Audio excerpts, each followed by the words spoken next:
Now on CoastTV News. County Cannabis Clash, we look at the latest marijuana legislation in Dover and how it would affect Sussex County. Flooding fears update, what could delay possible fixes in Fenwick Island. This is CoastTV News Midday. Good morning and thank you for joining us. I'm Elisa Weber and welcome to CoastTV News Midday. Our top story this morning, the latest in governing recreational marijuana in Delaware. On Tuesday, the Senate passed a bill that limits county governments from putting their own limits on marijuana businesses. If approved, counties cannot block the building permits of these businesses if they meet all requirements, and medical marijuana establishments that have permission to sell the drug recreationally must be allowed to keep operating, even if it doesn't meet zoning rules. This comes after a recent protest from marijuana advocates at Delaware's capital over frustration with delays and restrictions. That bill is now being reviewed in the House. And the 153rd session of the Delaware General Assembly continues today, and the woman who represents District 20, Democrat Stell Parker Selby, continues to be a no-show. On Tuesday, CoastTV was in Dover at Legislative Hall looking for updates on Representative Parker Selby. We were told the representative is on the road to recovery, and nobody could or would confirm that the representative is working from home. Starting today, there are about 75 days remaining of this legislative season. And just 6 months after Parker Selby won re-election, the woman who ran against her in November, Nikki Miller, says she is running again in 2024. Miller ran as a Republican to represent District 20. She lost by just 245 votes. According to her official Facebook page, she recently kicked off her campaign for 2026, running for that same seat. And we are now taking a live look outside at Rehoboth Beach this morning, and First Alert meteorologist Bob Trahey is going to join us. Bob, mild conditions right now, but later today, frost is the big concern. That is true, Elisa. We'll have to protect our plants as we go through the overnight hours for that potential of frost. But right now, if you stay in the sun and out of the wind, you're in good shape. But boy, when that sun goes behind the clouds, that wind picks up. It feels colder than the temperatures we're seeing. 55 in Salisbury, 54 in Georgetown right now. Rehoboth and Bethany Beach both at 54. And those winds are howling, gusting at 30 miles per hour in Salisbury, Seaford, and Indian River Inlet too. 35 in Ocean City. So 2 hands on the wheel and make sure you secure those outdoor items into this afternoon. Satellite picture showing a lot of cumulus clouds popping up right now. We've got cold air aloft, and with the heating at the surface, we're seeing a lot of these clouds right now on the visible satellite picture. And that'll be the case as we go through the afternoon hours. You can see how those clouds are primarily developing over land right now as we're in this chilly northwesterly flow, and in fact cold enough for some snow across upstate New York. We're not going to see that, just the cooler air. So here's noon on Futurecast. Breezy to windy with temperatures in the 50s. I think some of us do sneak into the 60s as we go into mid-afternoon, around 60 in Salisbury and Millsboro, cooler 50s at the coast, and a good chunk of our inland areas in the lower 60s as we go into the afternoon. Here's your day part forecast. Windy, those gusts over 30 miles per hour, and temperatures near 60. Then the winds go calm. We have a threat for some frost overnight if the winds are light. We'll have more on that, plus your Easter holiday weekend forecast coming up a little bit later in the newscast. Thank you, Bob. Today, your morning pick-me-up won't cost you a thing. Wawa is celebrating this day by offering free size of hot coffee at all locations. People can take advantage of the promotion at the self-service bar at stores. According to the company, this year marks its 61st anniversary. Also, the opening of its expansion into Ohio. Wawa says it expects to serve about 1.5 million cups of coffee today. And a quick traffic alert in Georgetown. Right now, there's an emergency road closure on Cokesbury Road between Seashore Highway and Hastings Farm Road. A crossroad pipe is being repaired. DelDOT says this should be done on Thursday. And happening today in Fenwick Island, a focus on flooding issues. The town's infrastructure committee is scheduled to hear an update from the Flooding and Stormwater Working Group. That group is tasked with finding solutions. Finding money to pay for those is a current challenge. They're still waiting to hear back from DEMA to use demonstration projects. Property owners say flooding is getting worse. Occasional, every other year, 1-inch floods, and within 2 or 3 years they were 2-inch floods, and then there were several of them, and then they became 4-inch floods. And those updates will be reviewed at this morning's Infrastructure Committee meeting. In Delaware, a push to restrict book bans in public schools and libraries. House Bill 119 or the Freedom to Read Act would protect access to books by preventing the removal of books based on ideological, religious, or personal objections to an author's background or content. According to PEN America, the 2023-2024 school year saw more than 10,000 book bans nationwide. Disputes over books would go to a state review committee, and House Bill 119 has been assigned to the House Administration Committee. Maryland Senator Chris Van Hollen says he is traveling to El Salvador in an attempt to bring back a migrant who entered the U.S. illegally, lived in Maryland, and was deported by the Trump administration. As NBC's Alice Barr shows us, the battle is over who the Trump administration can deport and who it can't, and what role the federal courts play in this process. This morning, an escalating legal test as a federal judge issued new orders for the Trump administration to turn over evidence of what it's done to abide by her ruling to bring Kilmar Abrego Garcia back to the U.S., signaling that without action so far, she's considering contempt proceedings against the administration. The father of 3 was deported to a notorious prison in El Salvador through what Justice Department officials initially called an administrative error. Enough is enough. My family can't be robbed from another day without seeing Kilmar. The Supreme Court has ruled the administration must facilitate Abrego Garcia's return to the U.S., but the White House argues El Salvador would have to first initiate his release. He's from El Salvador, so that's a decision up to El Salvador. Now arguing he was not mistakenly deported, pointing to a previous judge's ruling that Abrego Garcia was part of the MS-13 gang, though his attorneys dispute that, citing questionable testimony from a confidential informant. Abrego Garcia has never been criminally convicted in the U.S. or El Salvador. He entered the U.S. illegally in 2011 and was granted protected status in 2019 to prevent being deported to El Salvador because of potential dangers. He's been living in Maryland, and a Democratic senator from the state told a town hall he's headed to El Salvador today. To work to bring him home. Democrats pressing the issue as legal experts argue the case raises questions about due process for anyone in the U.S. In Washington, Alice Barr, NBC News. Coming up after the break, help for the homeless. The plans being reviewed today to create a facility in Lewis at a former state police barrack.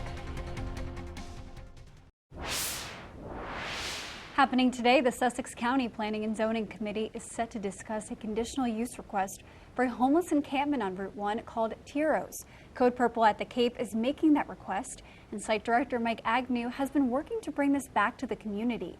Tents were placed at the old Troop 7 lot in Lewis during the fall. Agnew says it's important for the homeless and that the community gets this back up and running. Should the county vote down the opportunity to open Tiros in April, then everything that we've accomplished since last October will be at a loss. And according to Agnew, he needs that conditional land use permit and approval from the Sussex County Council to reopen Tiros. If the Planning and Zoning Committee grants approval, that request could then be taken up by the County Council. Tonight in Lewis, how to plan for the city's future, and that will come in the form of a new comprehensive plan. According to Delaware law, a new plan must be adopted by the fall of 2027. The city's planning commission is looking for a professional consultant to develop it and to include population and housing growth, along with expanding city boundaries. The commission is expected to review this at tonight's meeting and set a May deadline for submissions. And Easter is right around the corner, and you can start your Easter Sunday with music and meaningful conversation if you celebrate with Sunrise Sermons 2025, the final sacrifice.